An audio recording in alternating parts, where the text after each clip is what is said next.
দাদা মিস্ত্রি কাজ করছে দেখেছো?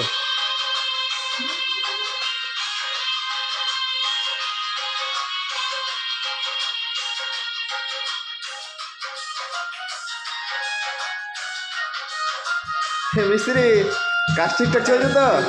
হ্যাঁ মিস্ত্রি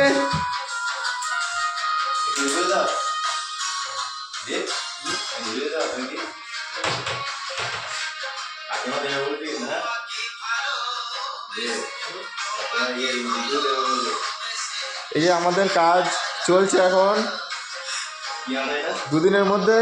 আরে মিস্ত্রি এটা কি আটা লাগানো হচ্ছে? হ্যাঁ আচ্ছা এটা কি দেওয়ালে ডাইরেক্ট লেগে যায়? ও এমনি কোনো সমস্যা হয় না তো পরে? হ্যাঁ হ্যাঁ দেখো দোস্তরা